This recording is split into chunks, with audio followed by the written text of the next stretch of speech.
ये आपका आज का संपादकीय पाठ है।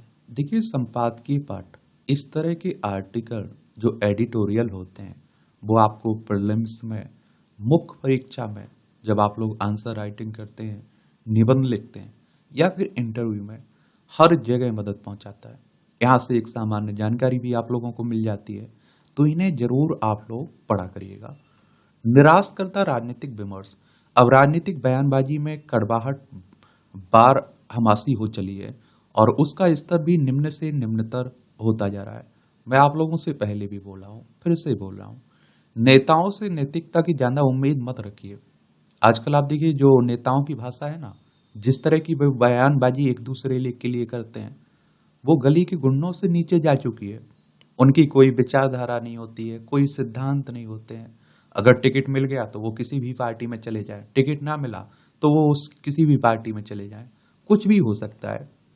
तो अगर ये पढ़ना है तो पढ़ लीजिए, इसकी पीडीएफ टेलीग्राम पर डाल देता हूं, एजुकेशन सर्कल प्लेटफॉर्म पर, तो वहां जाकर आप लोग देख सकते हैं। और बहुत सारे हम लोगों ने इस तरह के आर्टिकल देखे, बातें कर ली हैं। हिंदू मंदिरों के संचालन का सवाल। तिरुपति बालाजी मंदिर में पशुओं के चर्बी युक्त घी से बने प्रसाद पर विवाद के बीच यह मांग उठ रही है कि मंदिरों को सरकारी नियंत्रण से मुक्त किया जाए, सरकार के नियंत्रण से मुक्त किया जाए। और इस मांग के विरोध में यह भी कहा जा रहा है कि अगर मंदिरों से सरकारी नियंत्रण हट गया तो क्या वे फिर से ब्राह्मण वर्चस्व में नहीं चले जाएंगे। और इसी के साथ यह भी कहा जा रहा है कि ये ब्राह्मण ही थे जिन्होंने सारे मंदिरों पर कब्जा कर लिया और उनमें दलितों और पिछड़ों की भागीदारी सीमित कर दी। यह सही है कि भारत में अधिकांश मंदिरों के पुजारी जन्म से ब्राह्मण होते हैं। शायद आज भी अधिकांश मंदिरों में वही है, लेकिन ऐसा नहीं है कि 100% मंदिरों के पुजारी ब्राह्मण होते हैं। अनुसूचित जाति और जनजाति के पुरोहित उनकी अपनी जाति के होते हैं और उनके मंदिरों के पुजारी भी खास दलित के। यहाँ जनजातियों का सिस्टम अलग है। हिंदू व्यवस्था में ब्राह्मण उन्हीं के पुरोहित थे और जिनसे उनको उनका पानी पीने का संबंध था। यानी अभी की अधिकांश कथित सवर्ण और पिछड़ी जातियों की यहाँ जो सकल आबादी की करीब 50% है। सवाल है कि क्या दलितों के यहाँ पूजा न करवाने का फैसला अकेले ब्राह्मणों का था? क्या देश में 2-3% ब्राह्मण और उसमें भी 0.01% पुरोहित ऐसा अपने मन से थोप सकते थे? स्पष्ट है कि इसमें सवर्ण और पिछड़ा सहित पूरा समाज शामिल था। 2011 की जनगणना में देश में करीब 26 लाख धार्मिक संस्थान, मंदिर, मस्जिद, चर्च इत्यादि होने की बात कही गई है और इसमें करीब 19 लाख हिंदू संस्थान थे। यह मान लें कि पिछले 100 साल में अनेक मंदिर सड़कों के किनारे निहित स्वार्थों के लिए भी बने हों, तो आप देखिए, यह ध्यान रहे कि उन्हें बनवाने वाले ऐसे बहुत सारे लोग थे जो ब्राह्मण नहीं थे।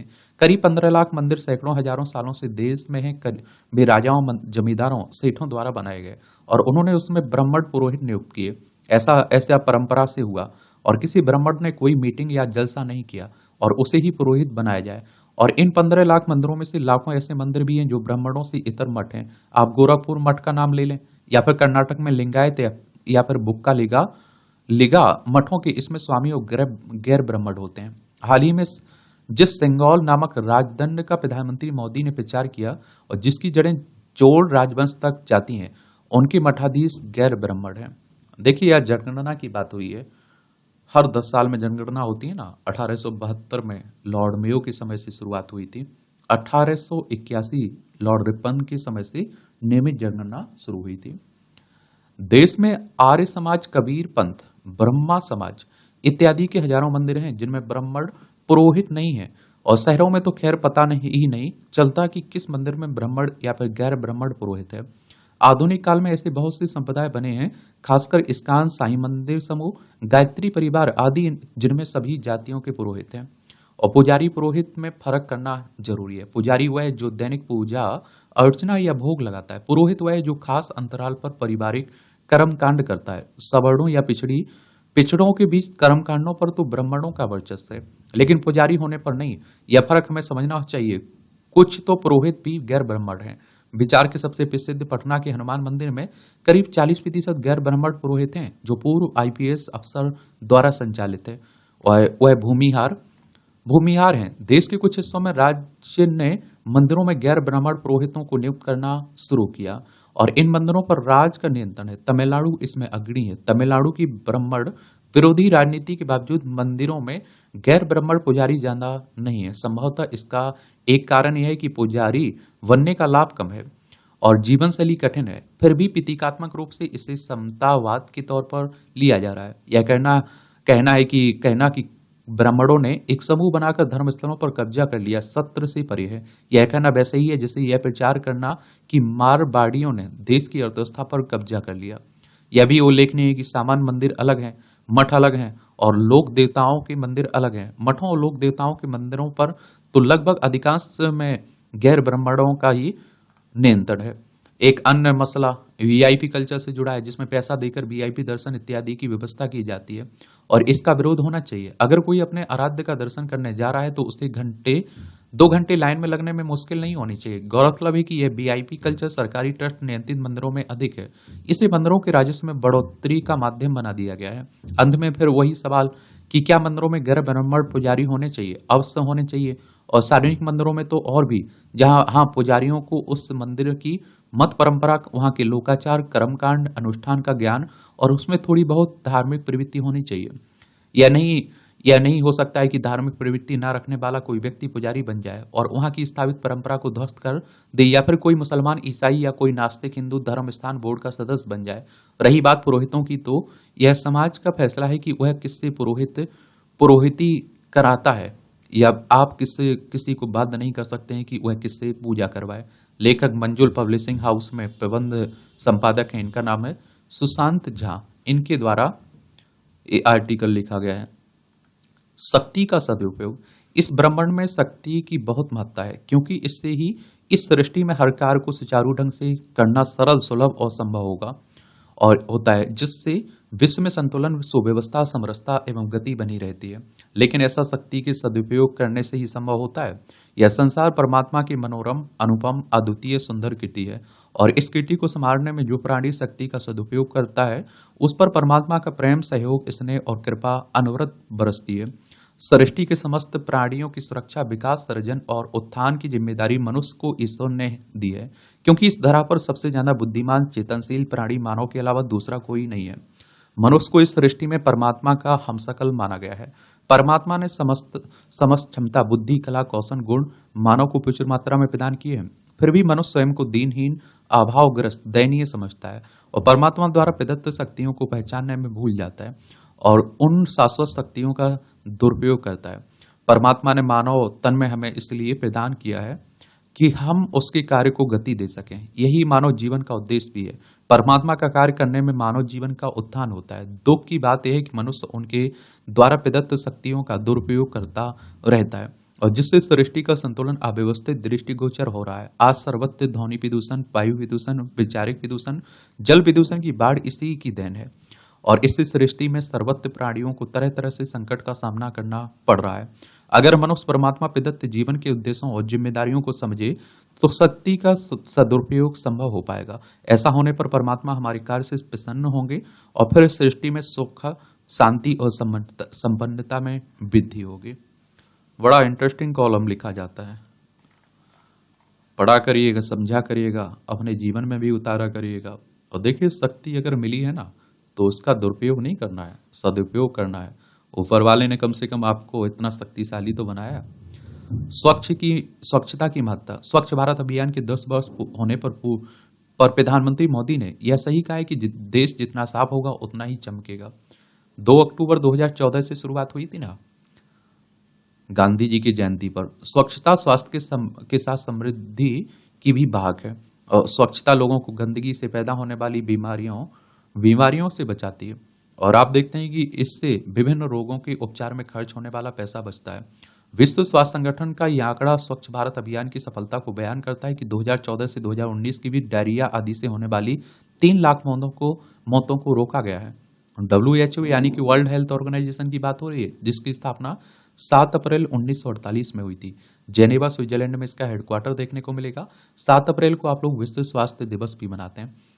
एक काम और करना है, जब आप लोग आंसर राइटिंग कर रहे हैं, निबंध लिख रहे हैं इस तरह के टॉपिक पर, तो इस तरह की रिपोर्टों का उल्लेख कर दिया करिएगा। अब स्वच्छ भारत अभियान की उपलब्धियां बता देना चाहिए आपको। और इसी तरह हाल का एक अध्ययन बताता है कि इस अभियान के चलते प्रति वर्ष 60 से 70 हजार बच्चों की जान बचाने में सफलता मिली है। शिशु मृत्यु दर में उल्लेखनीय कमी आई है, इसका भी उल्लेख कर सकते हैं। इसकी अनदेखी नहीं की जा सकती कि आमतौर पर सार्वजनिक स्थलों में साफ सफाई देखने को मिलती है। बीते 10 वर्षों में स्वच्छ भारत अभियान ने अपना एक प्रभाव छोड़ा है, लोगों को साफ सफाई के प्रति जागरूक भी किया है और इस जागरूकता के चलते सार्वजनिक स्थलों को साफ स्वच्छ रखने को लेकर लोगों में एक जिम्मेदारी का भाव भी आया है। लेकिन इसके बाद भी यह ध्यान रहे तो अच्छा कि स्वच्छता अभियान में को अभी लंबा सफर तय करना है। स्पष्ट है कि सरकारों और उनकी नौकरशाही को यह देखना होगा कि यह सफर आसान कैसे हो और स्वच्छ भारत अभियान के लक्ष्य किस तरह पूरे हों। निस्संदेह ये लक्ष्य तभी पूरे होंगे जब समाज भी अपने हिस्से की जिम्मेदारी का निर्वाह करेगा और उसे स्वच्छता के प्रति जागरूक होने के साथ अपनी जिम्मेदारी निभाने के लिए भी तत्पर रहना चाहिए। लोग जिस तरह अपने घर और आसपास साफ सफाई रखना पसंद करते हैं, उस तरह सार्वजनिक स्थानों की सफाई के लिए तत्पर नहीं दिखते हैं। बीते 10 वर्षों में आप देखिए स्वच्छ भारत अभियान को जो सफलता मिली वह उल्लेखनीय अवश्य है, लेकिन इस अभियान के समक्ष कई चुनौतियां अभी भी हैं।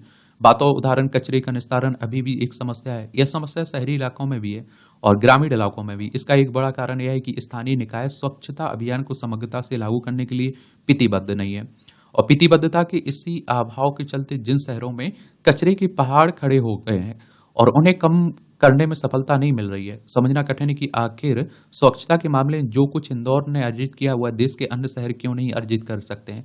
इंदौर पिछले कई वर्षों से देश का सबसे स्वच्छ शहर बना हुआ है, तो इसके लिए वहां के स्थानीय निकाय के अधिकारियों और कर्मचारियों के साथ आम लोगों को भी श्रेय जाता है। आखिर इंदौर सारे देश के लिए उदाहरण क्यों नहीं बन पा रहा है। इस पर विचार करने के साथ यह भी देखना चाहिए कि भारत विकसित देशों जैसा साफ स्वच्छ कैसे बने। अब आप देखिए ये उपलब्धियां ही तो हैं। अब कुछ चिंताएं हैं तो चिंताओं को की ओर भी बताया जा रहा है। इनके समाधान किस तरह से हो सकते हैं उस पर भी विचार होना चाहिए। परिवहन निगम की चुनौती, तो उत्तराखंड परिवहन निगम आर्थिक मोर्चे पर अभी तक मजबूती से खड़ा नहीं हो पाया। प्रबंध तंत्र घाटे के कारणों का निवारण करने में पूरी तरह असफल रहा है। राज्य गठन से लेकर अब तक परिवहन निगम का जिस तरह संचालन हो रहा है उससे कई सवाल खड़े हो रहे हैं। निजी क्षेत्र में बस ऑपरेटर यूनियनों की कार्यशैली से भी परिवहन निगम सबक लेने को तैयार नहीं है। लाभ की संस्था होने के बावजूद परिवहन निगम का घाटे में जाना नीति, नियत, प्रबंधन और संचालन की कमजोरी क्षमताओं को ही प्रदर्शित करता है। और जिस तरह से परिवहन निगम में नित नए मामले सामने आ रहे हैं उससे साफ है कि निगम में व्यापक स्तर पर कुप्रबंधन है। इस वित्तीय वर्ष के शुरुआती 6 मास में ही निगम 15 करोड़ रुपए के घाटे में। उत्तर प्रदेश से अलग होकर 2003 में गठित उत्तराखंड परिवहन निगम पहली बार 2023 में लाभ में आया था। सन 2000 में अलग हुआ था उत्तराखंड उत्तर प्रदेश से अलग करके। देहरादून इसकी राजधानी, इसकी सीमा चाइना नेपाल से लगती राज्यों में हिमाचल प्रदेश उत्तर प्रदेश से लगती है। और आप देखते हैं लेकिन यह स्थिति अधिक समय तक नहीं बनी रही। वर्ष 2003 से 2021 तक परिवहन निगम कुल 520 करोड़ रुपए के घाटे में था। निगम पर सेवानिवृत्त कर्मचारियों के भुगतान अन्य मदों में 330 करोड़ रुपए की देनदारी भी थी। और वर्ष 2020 में राज्य सरकार से चरणबद्ध तरीके से मिले 330 करोड़ रुपए, उत्तर प्रदेश से परिसंपत्तियों के बंटवारे में मिले 205 करोड़ रुपए की बदौलत परिवहन निगम घाटे से बाहर निकला और अपनी कुछ देनदारियां चुका पाया।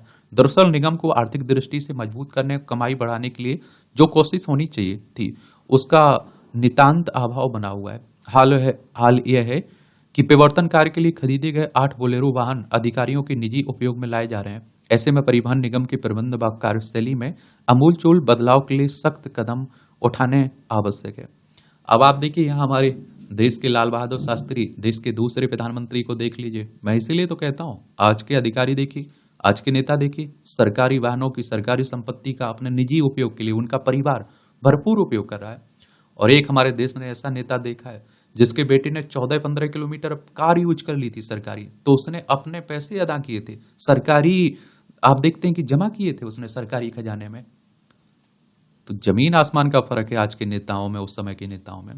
और इसीलिए आप देखिए बहुत सारी समस्याएं खड़ी हुई थी आजादी के बाद, लेकिन उस समय वैसे नेता थे, इसलिए आप देखते हैं कि हम लोग उनसे निजात पा पाए समस्याओं से। शक्ति को आत्मसात करने के दिन, मां शक्ति की उपासना के 9 दिन ऊर्जा को आत्मसात करने का अवसर होते हैं। नवरात्र की आस्था पूरित उत्सवीय परिवेश में भगवती दुर्गा के 9 रूपों की आराधना की जाती है। हर दिन आदि शक्ति भवानी के अलग अलग रूप की उपासना होती है। आध्यात्मिक अनुभूतियों के इन ऊर्जामयी दिनों में माँ के हर रूप में से मन शक्ति को साधने की सीख ली जा सकती है। ज्ञान के प्रकाश से जीवन को अलौकिक किया जा सकता है। मानवीय गुणों में अपनी झोली भरी जा सकती, संकट से जूझने का साहस पाया जा सकता है, दुष्टता से लड़ने की शक्ति जुटाई जा सकती। इस पावन पर्व पर नव दुर्गा की शक्ति को जीवन से जोड़कर देखें तो शक्ति स्वरूप के 9 रूप हमें सार्थक विचारों सधे जीवन से जुड़े 9 रंगों और शक्तियों से मिलवाते हैं। परंपरागत रूप से मां आदि शक्ति को पूजने वाली भारतीय संस्कृति में स्त्री के मान भाव सर्वोपरि है। सुखद है कि अनगिनत उलझनों को जीते हुए देश की महिलाओं ने अपनी भूमिका की महत्ता को सिद्ध भी किया है। कितने ही मोर्चों पर जूझकर स्त्री मन की सबलता का परिचय दिया है। चिंतनीय यह है कि सात स्नेह के भाव से जुड़ी स्त्री मन की भावुकता अब शोषण का कारण बन रही है, जबकि शिक्षा और कामकाजी मोर्चे पर सफलता से देश और परिवार को गौरवान्वित कर रही बेटियों को व्यवहारिक जीवन में भी सजगता बरतनी चाहिए। आत्मविश्वासी चेतनामयी व्यक्तित्व सबलता की अहम शर्त है और अपने हो या पराये लोगों के नकारात्मक इरादों को लेकर समय रहते चेतने का पाठ पढ़ना चाहिए। मन को भरोसे की पक्की बुनियाद पर भविष्य की नींव रखनी चाहिए। इसके लिए लोगों के दुर्भाग्य और छल प्रपंच से बचने की समझ आवश्यक है, क्योंकि दुष्कर्म, झूठी पहचान के साथ विवाह, बच्चियों की तस्करी, हत्या तक बहुत से अपराध भावनात्मक मोर्चे पर जाल बिछाकर ही किए जाते हैं। और मैं इतना कहता हूँ, देखिए आप धर्म को मानिए, माता 9 दिन आप उपवास रखिए या नहीं रखिए, आप पूजा पाठ करिए या नहीं करिए, ये आपकी निजी चॉइस है। लेकिन मैं कहता हूँ कम से कम अपने जो घर में माँ है जिसने आपको जन्म दिया, या आप देखते हैं कि किसी और की माँ है, कोई भी महिला है, कोई बच्ची है, कोई बेटी है, किसी की बहन है, सम्मान करिए यार। आप समझ रहे हैं जिस तरह की घटनाएं आ रही हैं वृद्धाश्रम की, जिस घर से निकालने की, माओं को बेटियों के साथ दरिंदगी करने की, ये आप देखते हैं कि बड़ी चिंता के कारण है। और मुझे लगता है कि माँ खुश नहीं होती होंगी, ऊपर वाली माँ, जब नीचे वाली माओं के साथ इस तरह की घटनाएं हो रही हैं। नीचे यही हमारे लिए दुर्गा है, यही हमारे लिए माता है। समझ रहे हैं आप लोग? माँ दुर्गा का हर स्तर चेतना के शिखर को भी प्रतिबिंबित करता है। यही वजह है कि यह पर्व स्त्रीत्व की गरिमा और गौरववान ही नहीं बल्कि शक्ति का भी उत्सव है। आदि शक्ति दुर्गा शक्ति समर्थी कही जाती हैं। उनका काल रात्रि स्वरूप हर संकट के सामने डट जाने की सीख देता है। विकट परिस्थितियों में भी ज्ञान शक्ति और कर्म शक्ति के सार्थक मेल के अर्थ समझाता है। यह उत्सव हर परिस्थिति में स्त्री मन के मानवीय गुणों को सहेजते हुए विजय पाने का आह्वान है। बुराई से दूर अपनी ऊर्जा सहेजने के निश्चय का उत्सव है। रूप देही, जय देही, यशो देही, द्विषो जही का भाव लिए अंतर्मन की सबलता से झोली भर लेने का उत्सव है। और वर्तमान परिवेश में सुरक्षा और सफलता के हर पक्ष पर बेटियों को इसी भावनात्मक मानसिक सबलता की आवश्यकता है। अच्छा कॉलम लिखा गया। ये टिप्पणियां रहती हैं, देख सकते हो, देखना हो तो। इस स्वच्छ भारत मिशन के 10 साल जन भागीदारी से प्रभावी बनता स्वच्छता अभियान। और मैं कहता हूं सरकार से ज्यादा लोगों ने दिलचस्पी दिखाई इसमें, तब सफलता हम लोगों ने हासिल की है। वो कहते भी तो हैं कि कोई भी कार्यक्रम चलाते रहिए, योजनाएं लाते रहिए, जब तक जमीनी स्तर पर वो लागू नहीं होगी उनकी सफलता मुश्किल है। प्रधानमंत्री नरेंद्र मोदी द्वारा आरंभ किए गए स्वच्छ भारत अभियान के 10 वर्ष पूरे हो चुके हैं। इस मिशन को जन भागीदारी आंदोलन बनाने के लिए प्रधानमंत्री ने विशेष रूप से देशवासियों की प्रशंसा की है। और स्वच्छ भारत मिशन के तहत वर्ष 2023 तक 11 करोड़ से अधिक घरेलू शौचालयों का निर्माण किया गया है। और इससे ज्यादा, सबसे ज्यादा कोई अगर फायदे में रहा है तो बच्चे, आप देखते हैं कि जो बूढ़े हैं, जो महिलाएं हैं, उनको फायदा मिला है। या आप देखते हैं कि उपलब्धि बताइए इसकी। और यह तर्क दिया जा सकता है कि शौचालय बनवा देना ही केवल उनके उपयोग किए जाने की गारंटी नहीं है। आंकड़े बताते हैं कि स्वच्छ भारत अभियान के तहत बनाए गए शौचालयों में से 85% का उपयोग लोगों द्वारा किया जा रहा है। और राष्ट्रीय स्तर पर वर्ष 2015-16 और 19-21 के दौरान ग्रामीण क्षेत्रों में किसी भी शौचालय बेहतर या गैर सुधारित का नियमित उपयोग औसतन 46% से बढ़कर 75% हो गया है। और यह वृद्धि सभी जनसंख्या और सामाजिक आर्थिक उपसमूहों तथा विशेष रूप से गरीब, सामाजिक रूप से वंचित समूहों के मामले में देखी गई है।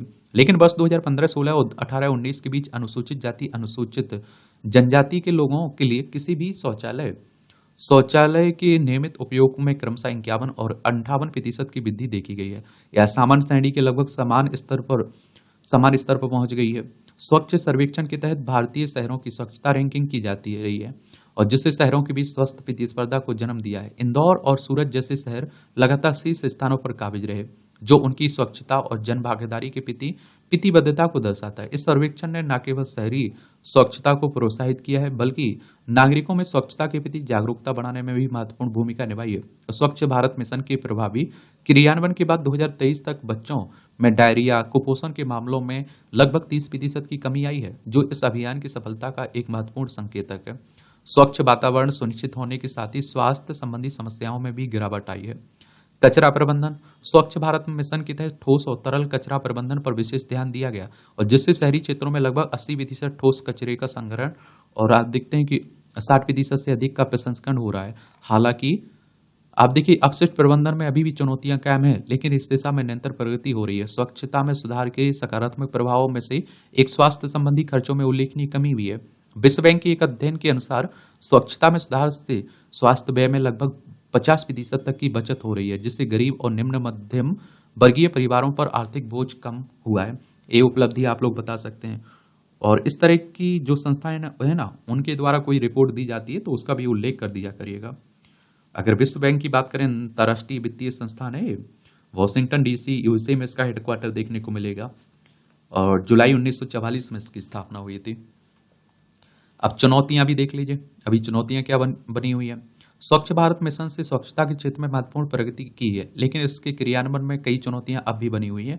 केंद्रीय प्रदूषण नियंत्रण बोर्ड के आंकड़ों के अनुसार देश के शहरों और कस्बों में प्रतिदिन उत्पादित होने वाले कचरे का 1/3 हिस्सा सड़कों पर पड़ा रहता है, और जिससे वातावरण दूषित होने के साथ ही स्वच्छता के प्रयासों पर भी गंभीर सवाल खड़े होते हैं।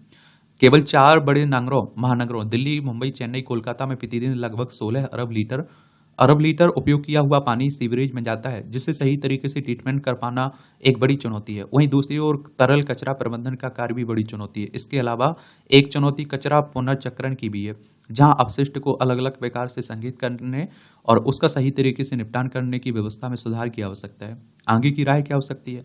अब आप देखिए, चुनौतियां बता दी, अब समाधान किस तरह से हो सकता है ये भी जान लीजिए। यही तो आपको लिखना होता है ना। स्वच्छ भारत अभियान की सफलता परोक्ष रूप से भारत में निवेश को बढ़ाने, जीडीपी विकास दर बढ़ाने, दुनिया भर से पर्यटकों को ध्यान खींचने, स्वास्थ्य लागत एवं मृत्यु दर को कम करने, घातक बीमारियों की दर कम करने के साथ ही और भी कई चीजों में सहायक हुई है। यह अभियान हजारों वर्षों से चली आ रही खुले में शौच की आदत में परिवर्तन एवं स्वच्छता को जीवन शैली का अंग बना रहा है। देखा जाए तो किसी भी कार्य की सफलता लोगों की मानसिकता पर निर्भर करती है। पहले लोग कभी भी कचरा डाल देते थे, थूक देते थे, शौच कर देते थे, परंतु इस अभियान के बाद लोगों की मानसिकता में सकारात्मक बदलाव देखने को मिला है। आम आदमी आप देखते हैं कि क्या करेगा, कहीं भी कचरा डालने या थूकने से पहले सोचता है। यह स्वच्छ भारत अभियान की बड़ी सफलता है। कहा जा सकता है कि स्वच्छ भारत अभियान प्रगति पथ पर अग्रसर हो रहा है, लेकिन मंजिल अभी दूर है। स्वच्छता से संबंधित हस्तक्षेप करते समय यह ध्यान रखना चाहिए कि शौचालय निर्माण सामाजिक मानदंडों पर आधारित हो, न कि लक्ष्य उन्मुख रणनीतियों पर। प्रायः ऐसा देखा गया कि सामाजिक मानदंड की अनदेखी करने वाली नीतियां अपने वास्तविक उद्देश्य को प्राप्त करने में असफल रहती हैं। पूर्व के अनुभवों में से ज्ञात होता है कि समुदाय आधारित प्रयास, जिससे समाज के सभी वर्गों को साथ में लेकर कार्य किया जा गया, उनके लोगों के स्वास्थ्य व्यवहार में परिवर्तन आया है। एक काम और आप लोगों को यहाँ करना है, देखिए जागरूकता भी बड़ी बात होती है। अभी भी आप देखिए कई शहरों में आप लोगों को देखने को मिलता है कि मैंने देखा है, अक्सर मैं देखता हूँ इस बात को, कि सुबह से आप देखिए गाड़ी आती है आपके यहाँ कचरा, सूखा कचरा, गीला कचरा लेने के लिए, फिर भी लोग गाड़ी आने के पहले ही रोड पर फेंकना शुरू कर देते हैं। तो ये तो लोगों की कमी है ना। सरकार को नियमित शौचालय उपयोग, स्वच्छता और सुरक्षित स्वच्छता प्रथाओं के महत्व पर बल देते हुए लक्षित एवं समुदाय विशिष्ट अभियानों के माध्यम से व्यवहार परिवर्तन को बढ़ावा देने के प्रयासों को तीव्र करना चाहिए। इस स्वच्छता सुविधाओं एवं प्रथाओं का स्वामित्व लेने के लिए समुदायों को शामिल करना चाहिए। स्वच्छ एवं कार्यात्मक शौचालयों को बनाए रखने में जिम्मेदारी तथा गर्व की भावना को बढ़ावा देना चाहिए। इसके अलावा शैक्षणिक संस्थानों, अस्पतालों, अन्य सरकारी प्रतिष्ठानों को स्वच्छता अभ्यासों में और प्रगति की आवश्यकता है। सार्वजनिक प्रतिष्ठानों और सरकारी विभागों में स्वच्छता कवरेज के अलग अलग आंकड़ों को दीर्घावधिक एवं व्यवहार विकल्प बनाने के लिए नवाचार की जरूरत है, जो सार्वजनिक स्वास्थ्य अवसंरचना में महत्वपूर्ण सिद्ध होगा। कैसे विकसित हो स्वच्छता की संस्कृति? तो स्वच्छता की संस्कृति विकसित करने के लिए सबसे पहला कदम व्यवहारगत परिवर्तन। लोगों को यह समझाने की जरूरत है कि स्वच्छता केवल सरकारी कार्यक्रम या पहल नहीं है, बल्कि यह हर नागरिक की जिम्मेदारी है। इसके लिए बच्चों को बचपन से ही स्वच्छता के महत्व के बारे में शिक्षित किया जाना चाहिए और स्कूल और समुदायों में स्वच्छता अभियान चलाए जाने चाहिए ताकि लोग इसे अपने जीवन का हिस्सा बना सकें। जन भागीदारी और सामुदायिक सहयोग भी महत्वपूर्ण है। जब तक लोग स्वच्छता अभियानों में स्वेच्छा से भाग नहीं लेते, तब तक किसी भी अभियान की सफलता संपूर्ण नहीं हो सकती है। हमें यह सुनिश्चित करना होगा कि लोग स्वच्छता के प्रति उत्साहित हों और इसे अपनी जिम्मेदारी समझें। इसके लिए व्यापक स्तर पर जागरूकता अभियान और स्वच्छता से जुड़े सामाजिक आयोजन होने चाहिए। और स्वच्छता की संस्कृति को मजबूत करने के लिए हमें कई अन्य देशों से भी सीख ले सकते हैं। सिंगापुर का उदाहरण सबसे प्रेरणादायक है। सिंगापुर ने न केवल स्वच्छता को उच्च प्राथमिकता दी, बल्कि इसके लिए सख्त नियम और दंड भी निर्धारित किए हैं। वहां आप देखते हैं सफाई व्यवस्था इतनी व्यवस्थित है कि लोग स्वतः साफ सफाई को जीवन शैली का अपना हिस्सा बना चुके हैं।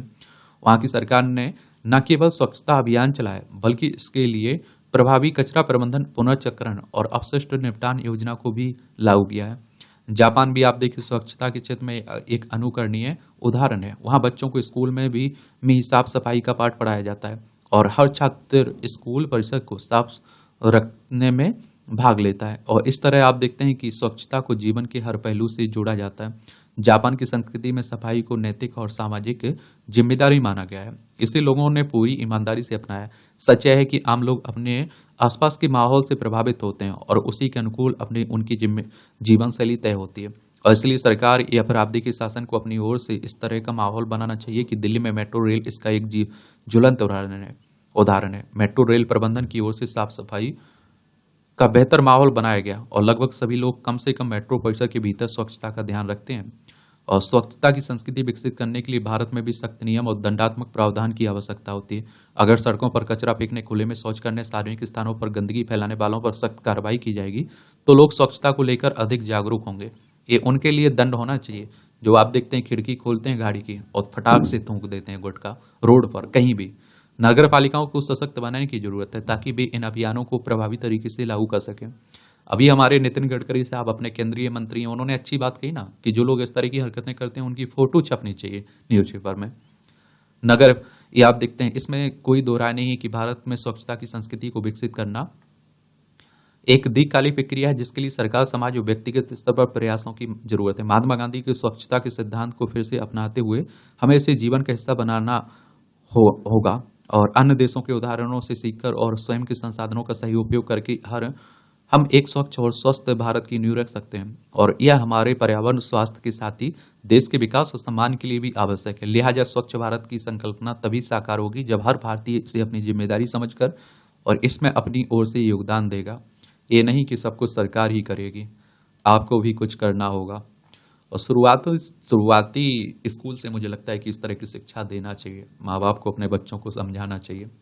बहुत कुछ किया जा सकता है, बस आप देखते हैं कि इसमें दिलचस्पी होनी चाहिए। ये राजनीति की बातें हो रही हैं, पढ़ना हो तो पढ़ सकते हैं। इसकी PDF आपको टेलीग्राम पर मिल जाएगी। तो इस तरह से आप देखेंगे कि आज के संपादकीय पाठ की कहानी खत्म होती है। आप लोग पढ़ते रहिए, एंजॉय करते रहिए। आपका कोई सवाल हो, मेरे लिए सुझाव हो तो आप लोग बता सकते हैं। धन्यवाद।